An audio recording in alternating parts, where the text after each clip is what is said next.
Para la siguiente presentación, recibimos al doctor Juan Pablo Camargo, médico neumólogo del Hospital Central de la Policía, quien tiene a su cargo la presentación Tuberculosis pulmonar y extrapulmonar en VIH. El doctor Juan Pablo Camargo es médico especialista en neumología clínica y medicina interna de la Universidad Nacional, especialista en epidemiología clínica de la Universidad del Bosque, máster en sueño, fisiología y medicina de la Universidad de Murcia, máster en licenciatura de hipertensión pulmonar de la Universidad Internacional Menéndez Pelayo. Actualmente desempeña el cargo de neumólogo en el área de consulta externa, hospitalización, laboratorio de fisiología pulmonar y broncoscopia del Hospital Central de la Policía Nacional. Recibimos al doctor Juan Pablo Camargo.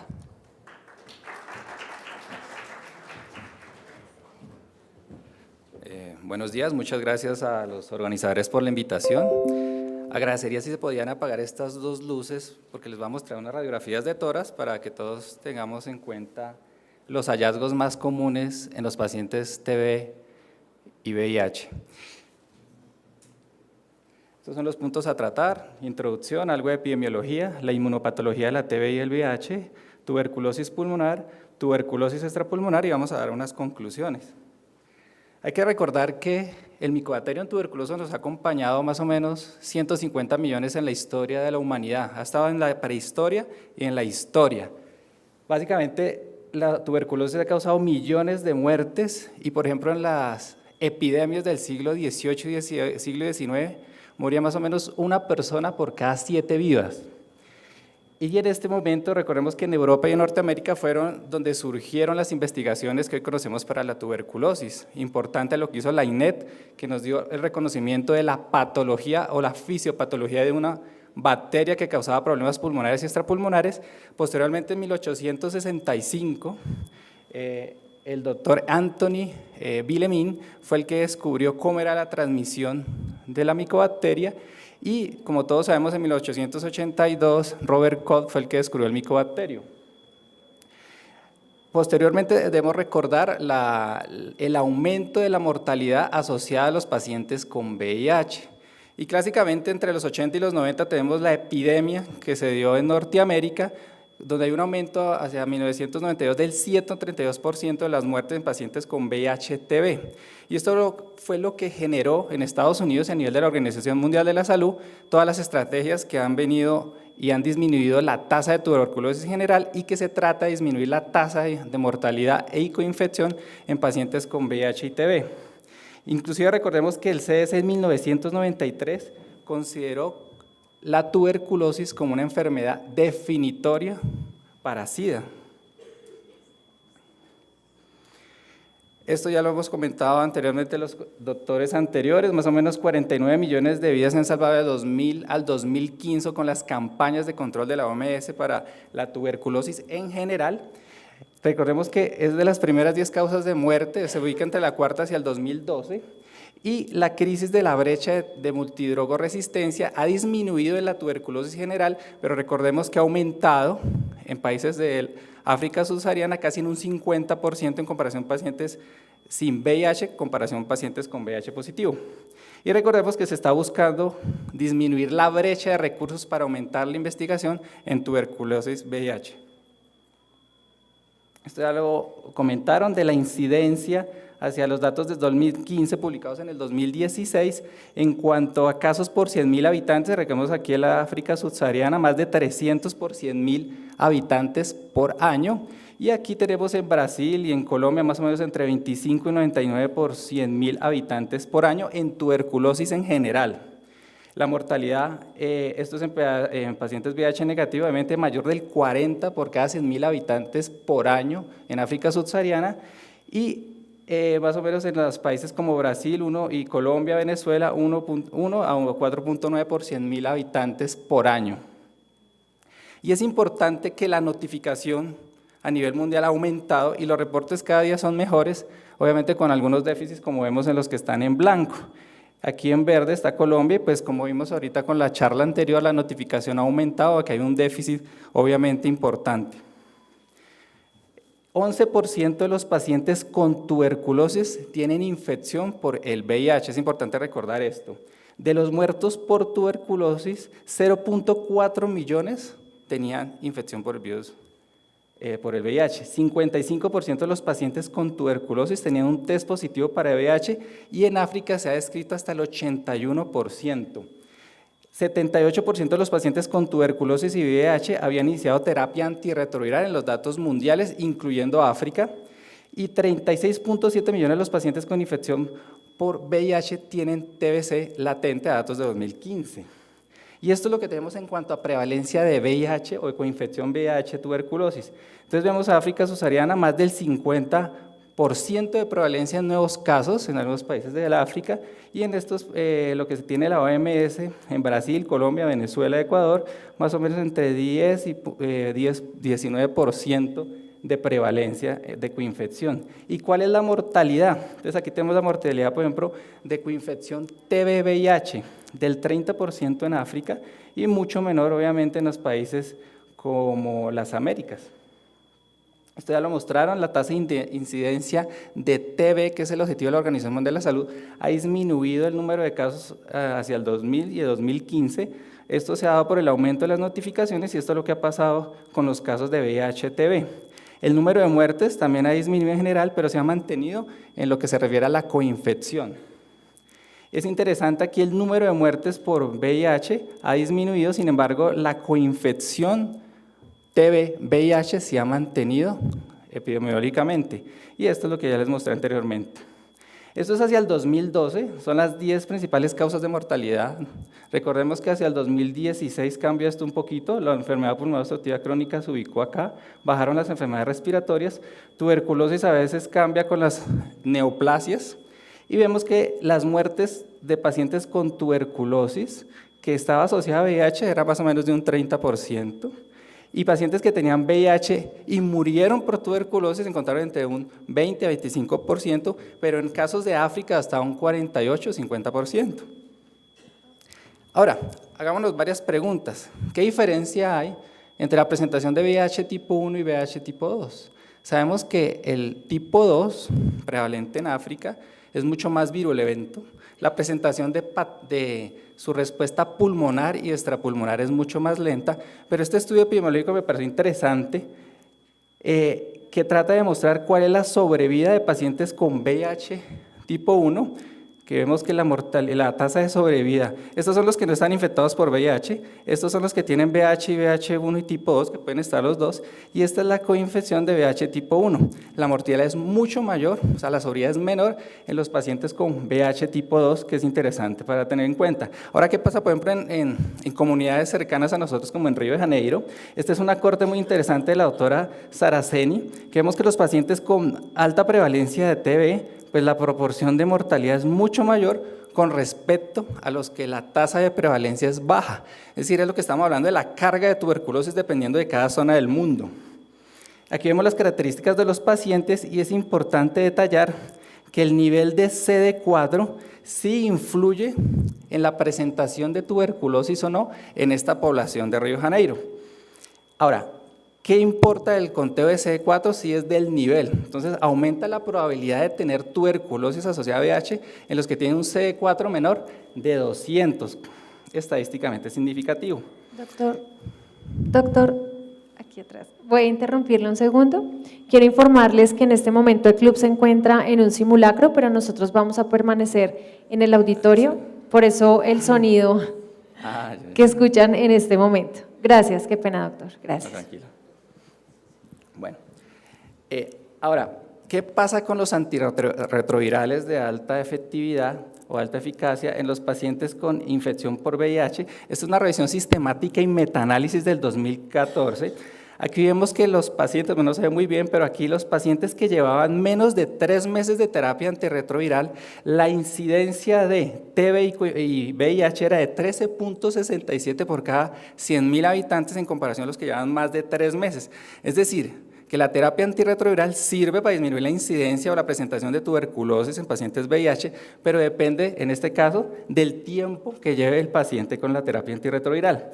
Ahora, ¿qué pasa de los pacientes que tienen TBC latente y los niveles de CD4. Entonces tenemos este trabajo de Martín Echeverría de Guadalajara, en donde se evidencia los niveles de CD4, obviamente como sabemos en pacientes, en el análisis univariado y en el multivariado, los niveles de CD4 aumentan la probabilidad de tener tuberculosis. Ahora, ¿qué pasa en el caso de que tengan un test o una tuberculina positiva o una tuberculina negativa? Curiosamente, pues los que tienen un CD4 mayor de 200 y tienen una tuberculina positiva, pues aumenta la probabilidad de tener tuberculosis. Pero ¿qué pasa con los de tuberculina negativa y CD4 de menos de 200? No importa que el nivel de CD4 sea menos de 200, la probabilidad de tener tuberculosis sigue siendo alta. Aquí tenemos que la probabilidad es de 16.64 del hazard ratio. Ahora, ¿qué pasa con la prevalencia, por ejemplo, de TBC latente en pacientes con VIH? Este trabajo trató de valorar los dos tipos de interferón, asociando obviamente también la tuberculina, para mirar en un país que tenía una prevalencia intermedia o una carga intermedia de tuberculosis. Estamos hablando de más o menos de 4 a 17% por cada 100.000 habitantes. Esto fue en Taiwán. ¿Qué pasé? Interesante, la diferencia en que se vio entre los dos cuantiferones era estadísticamente significativa en los pacientes no VIH. Y en los pacientes VIH fue mucho mayor. Aquí es donde nos prueba el reto diagnóstico en los pacientes con VIH e infección pulmonar y extrapulmonar, porque la sensibilidad y la especificidad de las pruebas es variable dependiendo de la carga de tuberculosis del país y obviamente los niveles de inmunosupresión, el nivel de tiempo que utiliza el antirretroviral, lo que genera problemas en el diagnóstico. Incluso para la prueba de tuberculina, como pueden ver aquí, fue peor, incluso al contrario, los que tenían una duración mayor de 5, la probabilidad era mucho mayor que los que tenían duración mayor de 10, lo que hace un sesgo de confusión en este análisis. Y miren la sensibilidad y especificidad de este estudio. Para la tuberculina, la sensibilidad del 66.7, especificidad del 82.5 y el cuantiferón, marcando los dos tipos, del 51.5 sensibilidad, especificidad del 92.5. Esto nos genera un poco de problemas en un paciente con una carga intermedia. Puede cambiar en un paciente con una carga alta, ¿no? Ahora, ¿qué pasa con la incidencia de tuberculosis en pacientes con TBC latente que se trataron y no se trataron, que era lo que estábamos comentando anteriormente? Y tenemos este estudio de corte prospectivo de 20 ciudades de España, del doctor Martín Espino, donde vemos que los pacientes que tenían TBC latente y se trataron, obviamente, la incidencia de tuberculosis fue de 1.75 por cada 100 personas año en comparación a los que no se trataron, que fue de 6. O sea, la probabilidad de tener tuberculosis si no se trata la TBC latente es 6 veces mayor comparado a los pacientes que no se tratan. Y obviamente esto está generando, pues es la Kaplan-Meier, pues la mortalidad o la probabilidad de sobrevida es mucho menor en los pacientes con TBC latente que no se tratan. Ahora, ¿qué pasa con la tuberculosis extrapulmonar? Esta es una revisión sistemática de este año, más metaanálisis, donde se quiere mirar todos los estudios que hay de tuberculosis extrapulmonar en pacientes con VIH, con infección por VIH. Curiosamente, todos los estudios, más o menos el 95% de los estudios eran de corte transversal. Solo un estudio era de casos y controles. Entonces, para sacar unas conclusiones de cuál es la epidemiología de la tuberculosis extrapulmonar, es bastante complicado en comparación a los pacientes que no tienen infección por VIH. Les puedo resumir que en países como África subsahariana, la prevalencia de tuberculosis ganglionar es la primera, seguida tuberculosis pleural, tuberculosis cardíaca y peritoneal. Pero algunas zonas, por ejemplo, del este de Asia, la que más se encontraba era la tuberculosis abdominal, incluso tuberculosis geniturinaria, tuberculosis ocular y algunos casos de tuberculosis pleural. Entonces, es muy cambiante dependiendo de la zona y la carga de tuberculosis de cada país. Ahora, este es un trabajo muy interesante del 2014 de Grace Louis. Se habla sobre la mortalidad en pacientes con tuberculosis y que tienen VIH a nivel hospitalario. Y es lo que nosotros como clínicos vemos todos los días. Paciente con fiebre y tos con VIH. Y llega y le muestra una radiografía con un poco de cosas. Entonces, ¿qué pasa con este tipo de paciente? Entonces, miren, en este trabajo, la tuberculosis pulmonar fue la más frecuente, 57.9%, extrapulmonar sola, un 16.3%, pulmonar y extrapulmonar, que ahí vemos la primera diferencia en comparación a los pacientes VIH negativo, que es mucho más frecuente en la presentación, 25.8%, y en este trabajo pleura fue la que fue de mayor presentación, que en la experiencia, por ejemplo, en el Hospital Central, es la que más encontramos. En los pacientes no cuidado intensivo. Ahora, aquí vemos que, obviamente, esta es la probabilidad de mortalidad a 90 días, es alta, estadísticamente significativo, y al año en los pacientes que ingresaron por infección VIH y tuberculosis pulmonar y extrapulmonar. Y este es el reto diagnóstico en los servicios de urgencia y hospitalarios. Y me parece que la acotación para esta charla, afortunadamente salió este trabajo en Lancet este año, y me parece que describe muy bien qué pasa con la fisiopatología del VIH y la tuberculosis. ¿Y por qué? Sabemos que puede ser la tuberculosis, tenemos aquí un paciente infectado, ¿no? Bacilífero, infecta a otro y puede dar una tuberculosis primaria activa. Pero lo más frecuente es que este paciente se infecte, quede en TBC latente, que es la mayoría de los casos, 10 a 14 veces más que la población normal, y veo motivo, se reactive, en este caso por cualquier patología que cause inmunosupresión, específicamente VIH, diabetes, tratamientos con biológicos, etc. Esto es en general para el para la tuberculosis. Y estas son las características fisiopatológicas de esta enfermedad en el paciente no VIH. Entonces recordemos, esto es para recordar, aquí tenemos, bueno, entra el Mycobacterium, se activan los macrófagos alveolares y las células dendríticas, ¿no? A través de prostaglandina 2, E2, que es proapoptósica, aumenta la eferocitosis de las células infectadas de las células dendríticas y se liberan lipocinas lipoides, que son pronecróticas. Ahora, ¿qué pasa con esto? Esta activación de estas dos, de las lipocinas y la prostaglandina 2, hace que se liberen péptidos antimicrobianos, específicamente la interleuquina 1A, el factor de necrosis tumoral alfa, la interleuquina 12. Y esto hace que a través de quimiosinas, que son la CLS19 y la CLSL21, a nivel de los ganglios linfáticos se active la interleuquina 12P70. Esta hace que se active la TH1 y con otras quimiosinas hace que pues, las TH1 activen el interferón gamma, la interleuquina 12 otra vez para las células dendríticas y se libere el óxido nítrico inducible, que es el que va a hacer el control inicial de la enfermedad en la primoinfección. Ahora, hay que tener en cuenta que hay un personaje por acá que son los neutrófilos, que son los que van a determinar que esa enfermedad no se disemine. Eso en el paciente en tuberculosis general. Y hay que tener en cuenta dos factores que pueden generar la proinfección, que es más común en niños, obviamente. En adultos ha aumentado, pero obviamente con el VIH se ha visto esto, que es la liberación de interleuquina 10.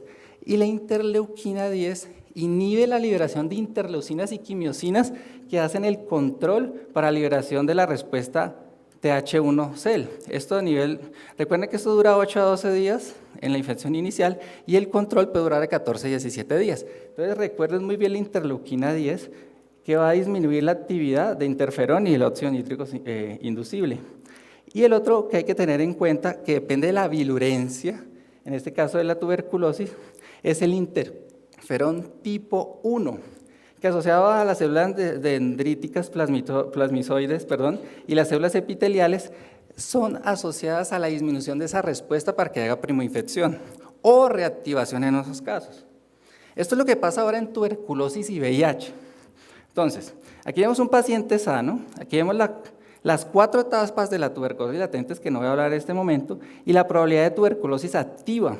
En estadios tempranos, pues hay la probabilidad que por A o ese motivo, ya sea por lo que les comenté, la interleuquina 10, en general, o el interferón 1, pues pueda migrar a presentación de tuberculosis. En el paciente VIH, esto está determinado por esta línea, que es el conteo de CD4.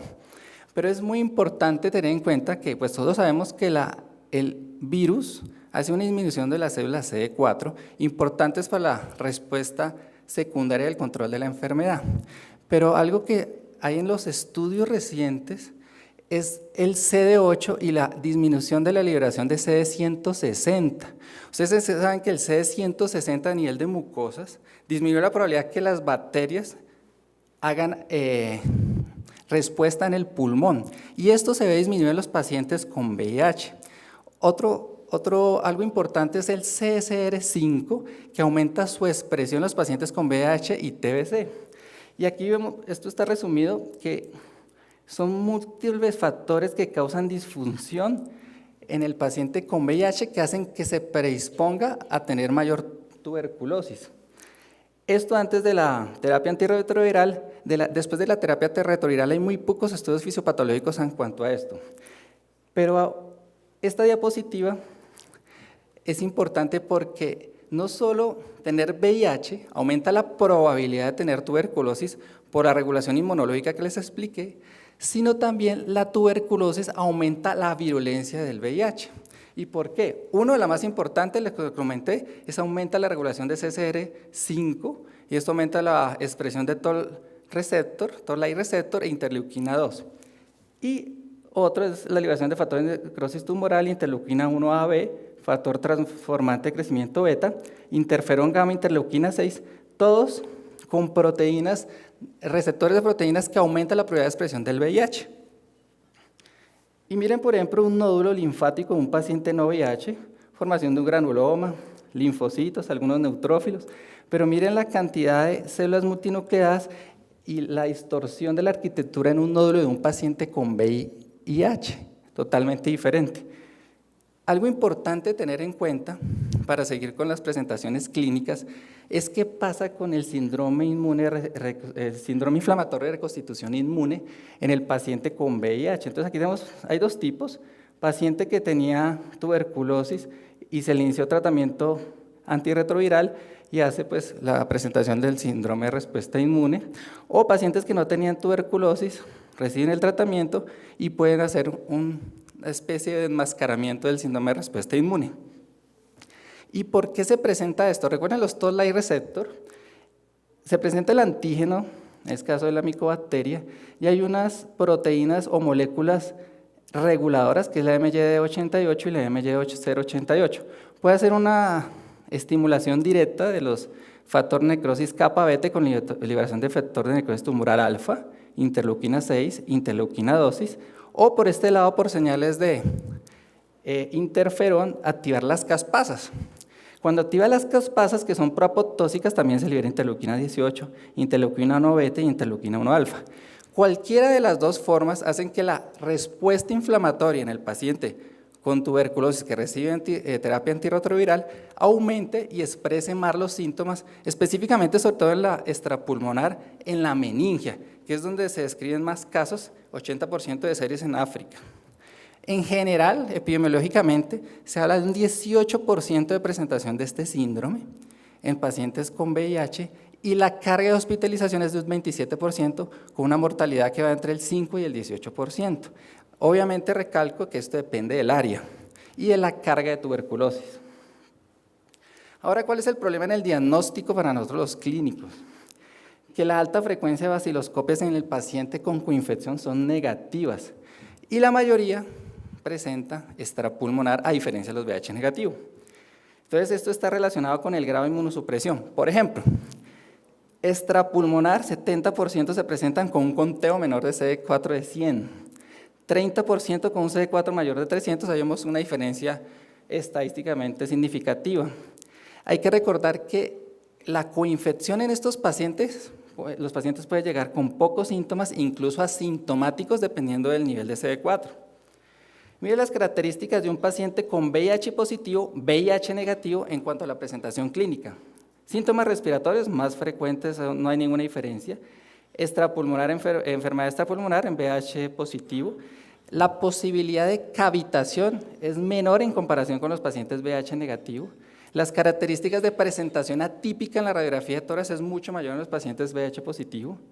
Test de tuberculina en los pacientes VIH, curiosamente, puede ser positivo, pero más adelante les muestro algunos errores de sesgo de selección de los casos. Y obviamente los efectos adversos a drogas o la mortalidad y la probabilidad de recaída es más frecuente en pacientes con VIH positivo. Por ejemplo, en el caso de pulmón, la tos es sugestiva de tuberculosis en general un 40-60%, pero la sensibilidad en los pacientes VIH disminuye. Si uno presenta la tríada clásica, o bueno, tos, pérdida de peso y fiebre, la sensibilidad puede ir del 75% a especificidad del 50%, la diaforesis nocturna no se incluye en estas. Con los síntomas más de 3 semanas, y es lo que nos dan lo que conocemos como sintomático respiratorio, la sensibilidad es del 93% y especificidad del 63%. Sin embargo, en el paciente con VIH disminuye casi en un 50%, y esto hace que en algunos casos no tenerlos sí nos puede dar un valor predictivo negativo alto, un 97.7%. Y recordar que la terapia antirretroviral puede enmascarar los síntomas. Esto es para lo que sabemos de infección primaria, que es la menos frecuente en caso de tuberculosis general, más frecuente en niños. Ustedes ven los sitios de ubicación, puede dar en cualquier lado, pero la mayoría de los casos da a nivel de mediastino con adenomegalias. Y esta es la presentación secundaria que ustedes, como todos sabemos, más en los lóbulos superiores. Por ejemplo, esta es una tuberculosis primaria, entonces vemos aquí esto que son adenomegalias pariliares izquierdas, sin compromiso del parénquima pulmonar. Aquí vemos lo mismo, adenomegalias pariliares derechas y paratraqueares derechas, y si vemos la tomografía vemos estos ganglios con necrosis central en formación de anillo, que es característico de los ganglios con caseificación, como en este caso, o caseosos, perdón. Ahora, ustedes me dirán, si un paciente, como hemos hablado tanto de los CD4, hay una diferencia clínica en la presentación radiológica en un paciente con VIH y el nivel de CD4. Hay muy pocos estudios para esto, pero trato de mostrarles las imágenes de lo que las tendencias tiene la literatura. Por ejemplo, CD4 mayor de 200, entonces la presentación tiende a ser similar a los pacientes VIH negativo. Entonces sabemos, compromiso, opacidad parenquimatosa, perdón a los que acá no alcanzo, opacidad parenquimatosa del lóbulo superior derecho y vemos sin compromiso mediastinal. Este es otro paciente de 24 años con CD4 250 con opacidades parenquimatosas en el lóbulo superior y el lóbulo medio, que pues puede ser una neumonía adquirida en la comunidad claramente, muy difícil en el diagnóstico. Cavitaciones irregulares y de presentación múltiple, lóbulos superiores, con algunos nódulos centrilobulillares, esta cavitación un poquito más importante en el lóbulo superior izquierdo. Tener el antecedente, como la reactivación es lo más frecuente, pero si tenemos una radiografía previa con un nódulo periférico, con un nódulo mediastinal, que es el complejo Egon, y si este está calcificado, pues ese complejo de Ranke aumenta la probabilidad de decir, no, ese paciente sí puede tener una tuberculosis pulmonar. Resulta que en pacientes VIH, la probabilidad de adenocarcinoma de pulmón ha aumentado en los últimos 10 años. Entonces puede llegar paciente, de 35 años, con masa en el lóbulo superior izquierdo. Patología compatible con granuloma asociado a bacilo alcohol resistente. Entonces las presentaciones clínicas son variadas y difíciles de detectar. Pacientes con cavitaciones con niveles hidroaéreos, lóbulo superior derecho. ¿Y qué pasa con el tratamiento? Un paciente VIH positivo con CD4 mayor de 180 tenía, le hicieron terapia antirretroviral. Miren cómo es el curso, la evolución en las cavitaciones, 6 meses y al año. Entonces quedan las mismas secuelas que el paciente no VIH, opacidades reticulares con retracción y bronquiectasias asociadas en el lóbulo superior derecho. Esto es muy interesante, 1952, doctor Smith, estaban preguntando por qué da más en lóbulos superiores. Y él en esa oportunidad dio la fisiopatología de la migración de los micobacterias a través de la subclavia derecha y que había mayor probabilidad de ubicarse en lóbulos superiores. Y esa es una de las teorías que se mantienen en el momento. Pero posteriormente, un doctor Rader, en 1952, 6 meses después, dijo, entonces, ¿por qué los murciélagos tienen mayor probabilidad de tener tuberculosis en lóbulos inferiores. Y pues obviamente es por la ubicación, el 70% de las veces se ubicaban pues a boca abajo. Y esto es lo que ha generado pues que la presentación sea mayor en lóbulos superiores en cuanto a las teorías que se conocen. Cavitación en lóbulo, en la língula, asociada al lóbulo superior derecho, presentación atípica, generalmente la língula no se compromete, el paciente VIH negativo. Y vamos a los que tienen CD4 en 50 a 200. ¿Qué podemos ver? Este paciente tiene nódulos de presentación aleatoria en ambos campos pulmonares, sin embargo de 50 a 200 tenemos 20 diagnósticos diferenciales de infección asociada a VIH que no es tuberculosis. Es muy difícil ver solo con estos nódulos, entonces ahí es donde tenemos que entrar a los métodos diagnósticos. Esto es un poquito más fácil, es lo más típico, que son nódulos centrilobulares y hacia los bases, en este caso septales, vemos árbol de gemación. Es una alta probabilidad que sea tuberculosis en el paciente VIH positivo, en cambio en el VIH negativo sí se generan unos diagnósticos diferenciales que generan confusión. Aquí tenemos nódulo, árbol en gemación con dilatación, una cavitación con una dilatación bronquial de tipo cilíndrica, frecuente que presenten los pacientes en este tipo, bronquiectasias en la reactivación de la infección, un poquito más difícil, opacidades parenquimatosas en vidrio esmilado en ambos campos pulmonares y algo de árbol de gemación.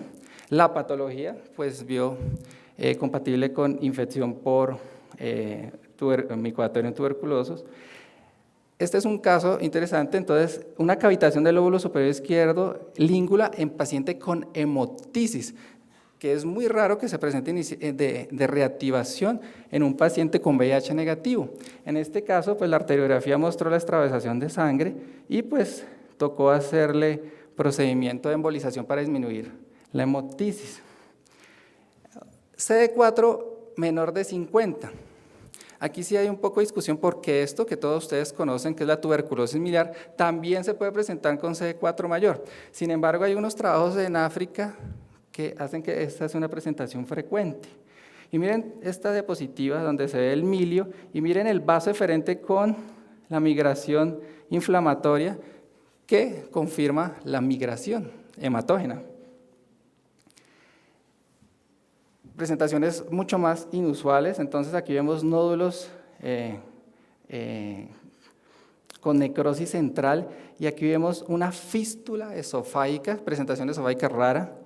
Este es interesante este caso, es un paciente con nódulos aleatorios que se le diagnosticó tuberculosis, pero debutó también, o sea, diagnóstico VIH positivo, se le inició terapia antirretroviral y a los 3 meses hizo esto, opacidades parenquimatosas en ambos campos pulmonares con algunos nódulos centrilobulares, incluso hacia quistes que formó un neumotórax, compatible con un síndrome de reconstitución inmune. Tratamiento con prednisona y mejoró las opacidades, pero mantenieron los nódulos aleatorios. Entonces vemos que hay un gran problema en la radiografía en la presentación con paciente VIH. Este es un trabajo de Kudaji que muestra que la sensibilidad y la especificidad, o la correlación más bien interobservador, este es un estudio con varios neumólogos y radiólogos con experiencia, y la relación era del 0.65, muy baja en cuanto a tener una radiografía y un paciente con tos y VIH. Pero la tomografía, y este trabajo recientemente me parece muy bueno, en cuanto a qué nos puede indicar un paciente con opacidades en la tomografía VIH positivo y tosiento que sea tuberculosis. La mayor probabilidad se daba de lo siguiente, que las lesiones se ubicaran en los segmentos S1, S2 y S6, es decir, el apical, el posterior y el superior del lóbulo inferior derecho, árbol de gemación, tendencia a la consolidación y formación de nódulos generalmente de gran tamaño, es decir, entre 2 y 3 centímetros. Ahora, ¿qué diferencia hay entre una tuberculosis miliar y un paciente VIH, no VIH en la tomografía? Y este trabajo es muy interesante en que muestra que el engrosamiento de los septos interlobulares, incluso de compromiso septal o del ilio, aumenta la probabilidad que sea por VIH en comparación con los pacientes con tomografía y milio no VIH. Y obviamente, pues buscar en abdomen adenomegalias celíacas, incluso aquí hay unos nódulos a nivel hepatoesplénico, pues aumenta la probabilidad de miliar. Diagnóstico, aquí viene el problema porque, pues, como les mostré, es muy complicado, las presentaciones son inusuales, pero el 24% de los pacientes tienen baciloscopias negativas. Si llega un paciente, que eso lo hacemos mucho o lo hacíamos, un paciente con TAC, tiene VIH, no hay posibilidad de tener un diagnóstico rápido, pues está muriendo. Le iniciamos terapia anti-TBC, generalmente infectología, neumología, los clínicos lo iniciamos, pero el estudio REMEMBER demostró que no se reduce la mortalidad a hacer esa actitud para tenerla en cuenta. Ahora, la biopsia, el ZN y el cultivo varían según el grado de inmunosupresión. Hay que recordar también pues, las nuevas pruebas, el MRD-TB o el XDR-TB relacionado con la mortalidad en los pacientes con algún grado de inmunosupresión. Entonces aquí, por ejemplo, tenemos los pacientes con CD4 menor de 200, mayor de 200 en el caso de las diferentes tinciones. Por ejemplo, alcohol resistente menor de 200, ¿cuál es la sensibilidad? 56 a 60%. CD4 menor de 200 no cambia mucho. En la biopsia 60 a 65% menos de 200, mayor de 250 a 56. En la biopsia aumenta la sensibilidad un 60 a 75, 67 a 65 en conteo mayor de CD4 y la micobacteremia es mucho menor en los pacientes con la probabilidad de diagnóstico es mucho menor. Entonces, entre más CD4 es un poquito más fácil el diagnóstico. Y tenemos todas estas pruebas que más tarde nos las van a especificar. Tenemos las convencionales, la inmunofluorescencia de luz, que aumenta la sensibilidad y se puede tener el mismo día la prueba de diagnóstico. Los cultivos, que los cultivos líquidos, obviamente, el problema es el tiempo de duración para el diagnóstico, pero pues, la sensibilidad es alta y la especificidad igualmente. Los medios de amplificación de ácidos nucleicos, como el SPEAR, tienen la ventaja de que permiten tenerlos en el mismo día y tener la posibilidad de diagnóstico de resistencia a rifampicina. El problema es lo caro y que el problema es que si hay muchos bacilos muertos, disminuye la probabilidad de ser positivo. Y estos nuevos métodos de amplificación, que más tarde hablaremos de ellos, o por ejemplo el lipoarobanán, que nació en el 2016, nos dan un curso adecuado o un futuro diferente en el diagnóstico de estos pacientes con inmunosupresión grave. Por ejemplo, el SPER, aquí viene el problema, es lo que tenemos del SPER, por ejemplo, en los pacientes que tienen extrapulmonar. Por ejemplo, en derrame pleural, la sensibilidad es del 46, especificidad del 99. En una biopsia de nódulo, 83 a 93%, en lípido cefalorraquídeo, que es una ayuda importante, 80 a 98%, y en aspirado gástrico 78 a 99%, principalmente en el diagnóstico de niños. ¿Qué sabemos de las extrapulmonares? 50 a 63% de los pacientes con VIH las tienen. Ya les había hablado que entre las dos de un 9 a 40% y que la reactivación es la principal causa de que se presente tuberculosis extrapulmonar. Siempre hay que descartar la pulmonar y el conteo de CD4 menor de 100 aumenta la probabilidad de tener hasta un 50%. Tuberculosis ganglionar es la más frecuente. Recordemos que la infenitis cervical está descrita por la escrófula desde Hipócrates. 35% de los pacientes con tuberculosis extrapulmonar no VIH la presentan y es el 15 a 20% de todas las tuberculosis y 53 a 62% de los pacientes en VIH la presentan. La mayoría se ubican en nódulos cervicales, supraclaviculares, son lesiones nodulares muy dolorosas, en ocasiones hacen fístulas, en este caso, bueno, aquí está la fístula cercana en un paciente con una lesión axilar y la tomografía de cuello nos puede ayudar para ver el severo compromiso ganglionar con características de necrosis. Y pues si vemos el mediastino, aquí están los característicos nódulos que ya los he mostrado de las adenomegalias mediastinales tanto en la primaria como en la reactivación entre CD4 entre 50 y 200. Obviamente la patología, células gigantes multinucleadas nos pueden ayudar, la formación de granuloma con necrosis central y obviamente encontrar los bacilos. TBC pleural, un problema en la clínica, 15 a 90% de los pacientes con VIH la tienen, se asocia con ruptura de los focos gaseosos a nivel subpleural y pues tenemos los mismos problemas en cuanto al diagnóstico de sensibilidad y especificidad de las diferentes pruebas. Por ejemplo, el ADA. El ADA puede ser muy sensible y muy específica, pero depende del estudio donde se haga. Entonces, a mayor prevalencia aumenta el valor predictivo positivo, pero si disminuye la prevalencia, pues disminuye el valor predictivo positivo y aumenta el negativo. Entonces, ¿qué se ha hecho en estos tipos de pacientes? Y este es un trabajo español, es utilizar varias pruebas para el diagnóstico de TBC pleural, porque la presentación, curiosamente, en VIH no es que sea linfocítica. Las 2 o 3 primeras semanas puede ser de predominio polimorfonuclear. Entonces, si tenemos varias pruebas, aumenta la sensibilidad y especificidad, sobre todo para descartar malignidad, que es el problema que tenemos en el caso de la linfocitaria. ¿Y qué pasa en VIH? Se pueden dar presentaciones atípicas, colecciones, ¿sí?, empiemas tuberculosos, tanto pleurales como subpleurales, incluso pueden formar fístulas broncopleurares, como vemos en este caso. Aquí vemos algo que se veía mucho en Santa Clara, que es el empiema necesitatis asociado a tuberculosis en paciente no VIH, y en este caso la biopsia sí nos ayuda mucho. Esa es una toracoscopia, nódulos a nivel de la mucosa, y en este caso membranas fibropurulentas asociadas a los nódulos, que dan el diagnóstico casi en un 95%. Sistema nervioso central, las formas más severas, alta probabilidad de mortalidad en países de Sudáfrica, solo disminuye, ustedes saben, la vacunación los 10 primeros años, y por ejemplo aquí vemos 67% de mortalidad. Este es un trabajo interesante de la comparación de la meningitis tuberculosa con otras extrapulmonares y la tuberculosis pulmonar. De la probabilidad de mortalidad, miren, es mucho mayor en los pacientes con TBC meninge, en pacientes con VIH.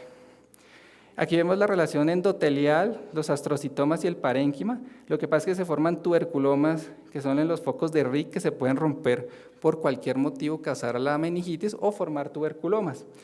Esto pues generalmente la base del cráneo, puede causar hidrocefalia o una vasculitis, que es lo que va a dar las lesiones isquémicas. Un lío, el líquido cefalorraquídeo, les resumo, esto es lo de la meningitis en general y este es el con VIH. El paciente en general tiene un conteo en no VIH alto linfocitario, con proteinorraquia y hipoglucorraquia, pero en el paciente con TBC e infección por VIH cambia eso, hay menos pleocitosis. Puede no haber proteinorraquia, pero sí hipoglucorraquia, entonces es totalmente cambiante. Entonces las técnicas de PCR, interferón y ADA, considero que se deben hacer conjuntas para llegar al diagnóstico. Esta es una resonancia T1, aumento de las meninges, compatible pues con meningitis, hidrocefalia, presentación usual. Aquí estos nódulos con necrosis central, compatibles con tuberculoma, y aquí están en la resonancia magnética, están totalmente calcificados. Curioso, miren esto, núcleos, nódulos a nivel del parénquima, compatible con una tuberculosis miliar cerebral, y miren cómo compromete también a nivel de la médula.